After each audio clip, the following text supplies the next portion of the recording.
BRS రజతోత్సవ సభ సరికొత్త రికార్డులు సృష్టించనుందన్నారు MLC తాతా మధు. గులాబీ పార్టీ చరిత్రలోనే కని విని ఎరుగని రీతిలో ఈ సభ జరగనుందని తెలిపారు. సభకు వచ్చే ప్రజలకు ఎలాంటి ఇబ్బందులు కలగకుండా వాటర్ బాటిళ్లు, మజ్జిగ ప్యాకెట్లు సిద్ధం చేశామన్నారు. వేలాది వాహనాల్లో సభకు తరలి వచ్చే జనం కోసం రోడ్ మ్యాప్, పార్కింగ్ స్థలాలను సిద్ధం చేశామంటున్న ఎమ్మెల్సీ తాతా మధుసూదన్తో మా ప్రతినిధి సాంబశివరావు ఫేస్ టు ఫేస్.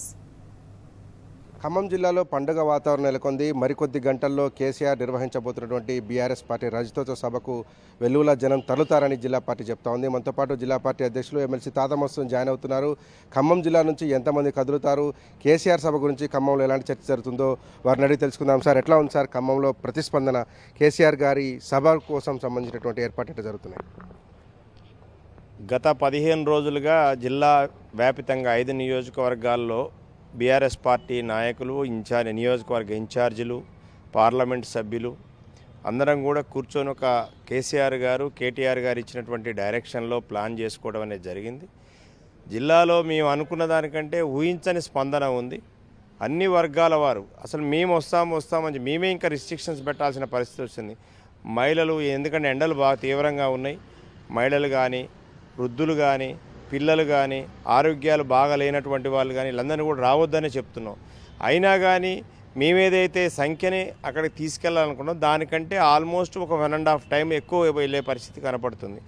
ఇంకో పక్క బస్సులు కావాలని ఇప్పటికీ గొడవ పెడతారు. వీళ్ళందరూ వచ్చి బస్సు కావాలి, మాకు ఒక సపరేట్ బస్సు కావాలంటున్నారు. ఇట్లా గ్రామాల్లో కూడా ఏంటంటే ఒక బస్సు ఇచ్చిన దగ్గర 2 బస్సులు కావాలంటున్నారు, 2 బస్సులు ఇస్తే 3 బస్సులు కావాలంటున్నారు. బస్సులో 50 మంది కూర్చునే పరిస్థితి ఉంటే 60 మంది కింద మేము కార్పెట్స్ వేసుకొని కూర్చుంటాం, మాకు ఇబ్బంది లేదు సార్, కొంచెం ఏమనుకోబాకని వాళ్ళు అంటున్నారు. ఎవరికి వాళ్ళే గ్రామాల వారీగా గతంలో తెలంగాణ ఉద్యమంలో సద్ది మూటలు కట్టుకొని ఉద్యమానికి ఎట్లయితే బయలుదేరినరో ఈరోజు కేసీఆర్ గారి యొక్క అంటే ఈ 16 నెలల కాంగ్రెస్ పార్టీ పరిపాలన చూసిన తర్వాత వాళ్ళలో వాళ్ళకే చైతన్యం వచ్చింది. పార్టీ గట్టిగా మేము పిలిపించి మీరు అందరూ బయలుదేరాలని మాకు కూడా ఏమి ప్రెషర్స్ మేము ఎక్కడ కూడా ప్రెషర్గా ఫీల్ కావట్లేదు. గతంలో ఏంటంటే మనం అందరం పోవాలని 1-10 సార్లు చెప్పాల్సిన పరిస్థితి ఉంది అధికారంలో ఉన్నప్పుడు. కానీ ఇప్పుడు ఎవరికి కూడా మేము ప్రత్యేకించి ఒకటేసారి చెప్పాం, మీరు ఇది పరిస్థితి, మీ ఊరికి బస్సు వస్తుంది, మీరు రెడీ చేసుకోవాలి, భోజనాలు, వాటరు అన్నీ రెడీ చేసుకోవాలి. వెళ్ళాలంటే గ్రామాల్లో ఇప్పుడు పెద్ద పంచాయతీ అవుతుంది. లేడీస్ పెద్ద గొడవ పెడతారు, మేము వస్తాం కేసీఆర్ సార్ని చూడాలి, మేము కేసీఆర్ సార్ చెప్పేది వినాలి, మీటింగ్కి రావాలి, అక్కడ వచ్చి పాటలు వినాలి, డ్యాన్స్ వేయాలి, లేకపోతే రకరకాలు చెప్తారు. ఇక్కడ కూడా అనేక వర్గాలు ఉద్యోగస్తులు ఇంతకుముందే నాకు చాలామంది కలిశారు, ఉద్యోగస్తుల లీడర్లు, టీఎన్జిఓస్ లీడర్స్. మీ మీటింగ్కి అసలు మీరు అనుకున్న దానికంటే సక్సెస్ ఎక్కువ మంది వచ్చేటట్టు ఉంది. చాలామంది ఎక్కడ అడిగినా ఇదే మీటింగ్, దీని గురించి చర్చ జరుగుతుంది. గ్రామాల్లో కానీ పట్టణాల్లో కానీ ఎక్కడైనా కానీ బీఆర్ఎస్ మీటింగ్ గురించి చర్చ జరుగుతుంది, వేరే విషయం మీద చర్చ జరగట్లేదు. అసలు కాంగ్రెస్ పార్టీ ఈ 16 నెలల్లో చేసినటువంటి దౌర్భాగ్యం అంటే ఈ కాంగ్రెస్ పార్టీ 16 నెలల్లో ప్రజల్ని ఏ విధంగా మోసం చేసినది ప్రజలు గ్రహించారు. కాబట్టి చాలామంది గతంలో పార్టీ ఓడిపోయిన తర్వాత కొంత అటు ఇటుగా ఉన్నటువంటి కార్యకర్తలు కూడా ఈరోజు యాక్టివ్ అయిపోయారు. సార్, ఒక ఇంత డిమాండ్ ఉంది, ప్రత్యర్థులు కూడా మీ సభను పొగుడుతున్నటువంటి పరిస్థితులు కనపడుతున్నాయి అన్ని చోట్ల. పక్క రాష్ట్రాల నుంచి కూడా ప్రైవేట్ బస్సులు హైర్ చేస్తున్నట్టు చెప్తున్నారు. ఎట్లా సమకూర్చుకుంటున్నారు? ఈ జిల్లా నుంచి ఎన్ని వాహనాలు తరలి వెళ్ళేటువంటి ఆస్కారం ఉంది సార్? ఇక్కడ ఖమ్మం 5 నియోజకవర్గాలకు సంబంధించి సుమారుగా 600 పైగా బస్సులు పోతున్నాయి. కార్లు కూడా సుమారుగా ఒక 700 పైన కార్లు వెళ్తున్నాయి. సరే, ముఖ్య నాయకులు ఇవన్నీ కౌంట్ చేయకుండా గ్రామాల వారీగా మాకు వచ్చిన కౌంట్ ప్రకారం 700 పైన కార్లు, ఒక 600 పైగా బస్సులు అనేటువంటిది ఇక్కడి నుంచి బయలుదేరుతూ ఉన్నాయి. ఇంకా డిమాండ్ విపరీతంగా ఉంది. ఆర్టీసీ కొంత సమకూర్చింది సార్, వారికి రోజువారీ వ్యాపారాన్ని, రోజువారీ బిజినెస్కి ఇబ్బంది లేకుండా రాష్ట్ర పార్టీ ఇచ్చినటువంటి రిక్వెస్ట్ మేరకు ఆర్టీసీ నుంచి కూడా బస్సులు చాలా వరకు హైర్ చేయడం జరిగింది. ఇవి కాక తిరువూరు, గంపలగూడెం, అట్లాగే నూజివీడు, విజయవాడ, హైదరాబాదు ఈ ప్రాంతాల నుంచి కూడా మేము బస్సులను ఇక్కడ హైర్ చేసుకోవడం జరిగింది. ప్రత్యేకించి పాలేరు, ఖమ్మం లాంటి నియోజకవర్గానికి బయట నుంచి కూడా ప్రైవేట్ బస్సులు ఎక్కువనే వస్తున్నాయి. అట్లాగే విద్యా సంస్థల వాళ్ళు కూడా చాలా ఉదారంగా ముందుకొచ్చి బస్సులు ఇవ్వటం జరిగింది. ఈ సందర్భంగా వారికి జిల్లా పార్టీ నుంచి ప్రత్యేకంగా వారికి ధన్యవాదాలు కూడా తెలియజేస్తున్నా. ఎండలు బాగా ఉన్నాయి, మీకు తరలేటువంటి కార్యకర్తలకు ఎలాంటి సూచన చేస్తారు? మీరు మంచినీళ్ళు కావచ్చు, మజ్జిగ కావచ్చు, ఎట్లాంటివన్నీ ఏర్పాట్లు చేస్తున్నారా? ఎట్లా చెప్తారు, ఏం చెప్తారు సూచన? ఇప్పటికే గ్రామాల్లో మేము నియోజకవర్గ స్థాయి ఇన్ఛార్జీలతో మీటింగ్ జిల్లా కార్యాలయంలో పెట్టుకోవడం జరిగింది. దానికి సంబంధించి కొన్ని ఎవరైతే ఈ యొక్క మీటింగ్కి వస్తున్నారో వాటికి సూచనలు, సలహాలు కూడా తయారు చేయడం జరిగింది. ఈరోజు సాయంకాలం మళ్ళీ రిలీజ్ చేసేసి మండలాల వారి, గ్రామాల వారికి అందరికీ ఇస్తాం. ప్రధానంగా ఏంటంటే బస్సుల్లోకి వెళ్ళేటువంటి బస్సుల్ని డెకరేట్ చేసుకోవటం ఒకటి ఫస్ట్. ఎందుకంటే ఆ తోరణాలు కట్టుకోవటం, బ్యానర్లు కట్టుకోవటం, స్టిక్కర్లు అంటించుకోవటం ఒకటి.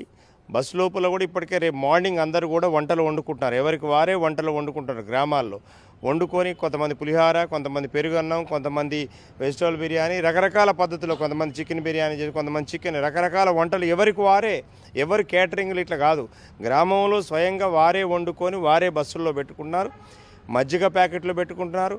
అదేవిధంగా వాటర్ పెట్టుకుంటున్నారు. వాటర్ క్యాన్లు, వాటర్ కూల్ క్యాన్లు పెట్టుకుంటున్నారు. మేము కూడా చాలామంది అవకాశం ఉన్నంత మేరకు క్యాపులు తెచ్చుకుంటున్నాం, టవల్ తెచ్చుకుంటున్నాం. పింక్ టవల్స్ అవకాశం ఉన్నంత వరకు టవల్ తెచ్చుకుంటున్నాం. ఎందుకంటే ఎండ విపరీతంగా ఉంది కాబట్టి టవల్స్ వేసుకోవాలి. అది కూడా టవల్ మీరు కంపల్సరీ అందరూ కూడా క్లీన్ చేసిన టవల్ తీసుకెళ్ళమంటున్నాం. ఎందుకంటే మీకు చెమట విపరీతంగా ఉంటుంది కాబట్టి మ్యాక్సిమం కూడా ఎండలో తిరిగే ప్రయత్నం చేయొద్దు. బస్సులు ఎక్కడైనా ఆపుకున్నా కానీ ఆ భోజనం చేసిన తర్వాత డైరెక్ట్గా సభాస్థలికి చేరుకోవాలని చెప్తున్నాం. కేసీఆర్ గారు కూడా ఖచ్చితంగా 5 o'clockకి సభాస్థలికి చేరుతారనేటువంటిది కేటీఆర్ గారు ఈరోజు చెప్పారు. జన ప్రభంజనం కనిపిస్తుంది సార్. ఫైనల్ టచ్ ఏంటంటే కేసీఆర్ స్పీచ్. దానికోసమే ఇన్ని లక్షల మంది కదులుతున్నారు. ఎట్లా ఉండబోతుంది సార్ స్పీచ్?